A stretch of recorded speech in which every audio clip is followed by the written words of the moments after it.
You're holding your baby. You're talking to them, making faces, trying to connect, and they turn their head away.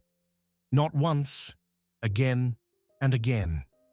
You shift to recapture their gaze, and they turn away again. You lean in a little closer, speak a little more animatedly. They look somewhere else. They seem to want to be anywhere but looking at you. If you've felt a small sting from this, you're not alone.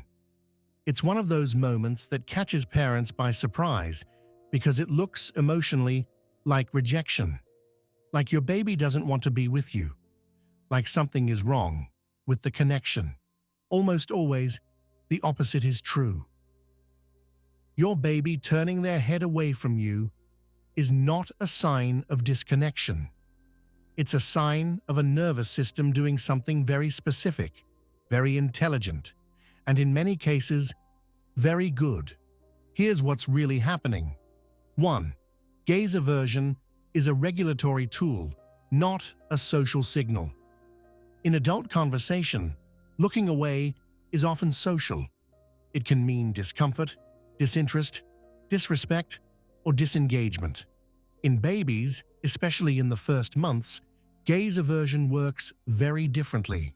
When your baby turns their head or eyes away from your face, they are using a physiological regulation tool.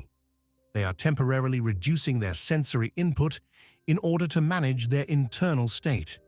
Your face, as someone who loves your baby, is actually one of the most stimulating things in their environment. It's high contrast. It's constantly moving and changing expression. It's communicating emotion and intent. It's demanding social processing. When a baby has had enough of this input, not because they don't like you, but because their processing system has reached its current capacity, turning away is how they turn down the volume. It's the baby equivalent of closing your eyes for a moment when a room gets too bright. You are not being rejected. You are being trusted enough for the baby to manage their own state in your presence, without having to cry to signal that they need a break. 2. It's actually an early sign of self-regulation, and it's good news.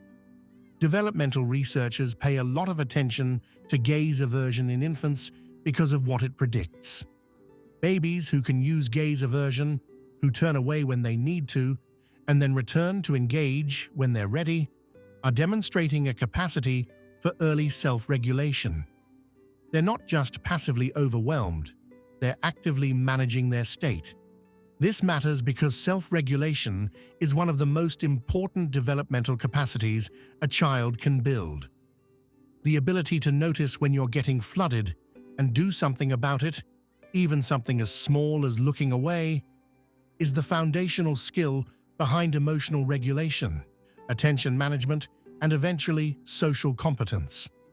So when your baby turns their head away, they're not failing at connection. They're practicing regulation. And the fact that they turn back, that after a moment they re-engage, look at your face again, make a sound, reach out, completes the cycle. That look away and return is one of the earliest versions of the rupture and repair dynamic that healthy relationships are built on. Even before language, even before intention. What happens when adults don't let babies look away? There's a well-known research paradigm in developmental psychology called the still face experiment, originally developed by researcher Edward Tronick. You may have seen it. A mother and baby engage in normal, warm interaction. Then the mother is instructed to go completely neutral, to hold a blank, unresponsive face, and not respond to the baby's cues. The baby initially tries everything to re-engage, smiling, vocalizing, gesturing. When nothing works, they become distressed. When the mother returns to normal interaction, the baby takes a bit of time to re-regulate and re-engage.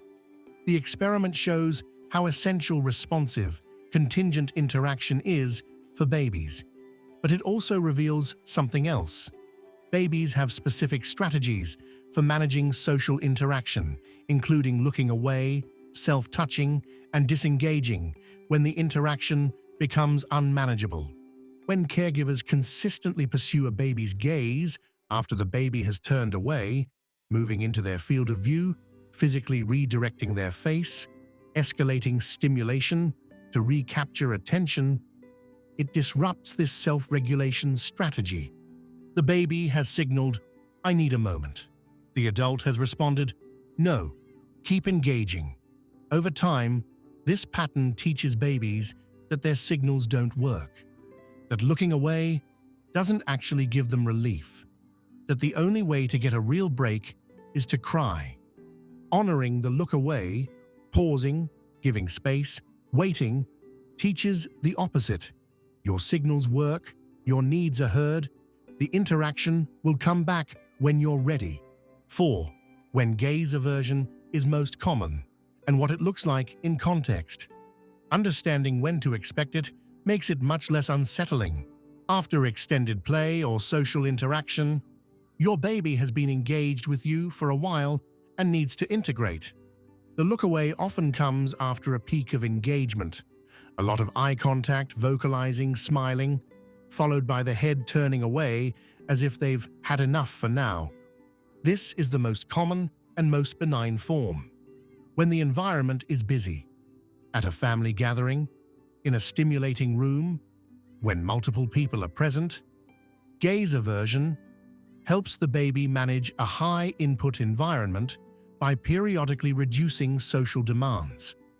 When they're transitioning towards sleep, as drowsiness approaches, babies often disengage from faces before closing their eyes. The gaze aversion here is a pre-sleep wind-down behavior, not a social statement. When something else is competing for attention, your baby turns to track a sound, a movement, a different visual stimulus. This isn't really aversion, it's curiosity. You can usually tell the difference because they'll often come back to you with an expression that seems to share the discovery. When they're in mild distress, a baby who is starting to get uncomfortable may turn away as an early signal before the crying begins. This is one of the most useful things to learn to recognize. A look away paired with a slight furrowing of the brow or beginning to stiffen slightly is an earlier cue than crying that something needs to change. What it means specifically when they turn away from your face, but not from objects. Some parents notice that their baby will look at a mobile, a toy, or a window for a long time, but turns away from their face much sooner. This can feel particularly personal, but there's a straightforward reason. Your face is more demanding to process than a stationary object. A mobile or a window doesn't have changing emotional expressions. It doesn't require social reading. It doesn't implicitly require a response. It's lower demand, which means the baby's processing system can stay with it longer before needing a break. Your face is asking a lot. It's saying, respond, engage, mirror, interpret. That's complex and effortful for a developing brain. The fact that your baby prefers to look at your face during calm, alert states and then periodically needs breaks from it is not a sign that they prefer the mobile to you. It's a sign that you matter more and therefore require more processing. 6. When consistent gaze aversion warrants a closer look. Most gaze aversion is completely normal, but there are patterns that a pediatrician or developmental specialist should see. If your baby almost never makes eye contact, not just taking breaks, but rarely engaging with your face at all, across multiple contexts and over weeks, that's worth mentioning. If gaze aversion is accompanied by other things, no response to voices, no social smiling at the expected age, limited interest in faces compared to objects consistently and persistently, these together warrant a developmental check. In isolation, gaze aversion means very little. As part of a broader pattern of reduced social engagement, it can be one piece of information worth having assessed. If you've had the feeling that something is different, not just they look away sometimes, but they seem genuinely unreachable most of the time. Trust that feeling and raise it with your pediatrician. You're not being dramatic. You're doing your job. 7. What to actually do when your baby looks away. The answer is simple, but it requires something that isn't always easy. Do nothing. When your baby looks away, pause. Stop talking. Let your face go soft and neutral. Don't lean in. Don't try to recapture their gaze. Give them the break they're asking for. You'll often see it if you watch. They look away. Their body settles slightly. Their breathing evens out. A few seconds, sometimes up to a minute. And then they look back. That look back is your baby saying, "Okay, I'm ready. I needed that moment. I'm back." Respond to the return. Smile. Speak softly. Re-engage warmly. Let the interaction continue until the next look away. This rhythm, engage, break, return, engage, is the heartbeat of healthy early social interaction. It mirrors, in miniature, the rhythm of all good relationships. Presence, space, return. You don't need to perform constantly to be a good parent. You need to be responsive. That means responding to the engagement. And it means responding to the look away. Both are part of the conversation. Subscribe if you want to keep understanding your baby's communication, the signals before the cries, the meaning behind the movements, the quiet language they've been speaking since the first days of their life.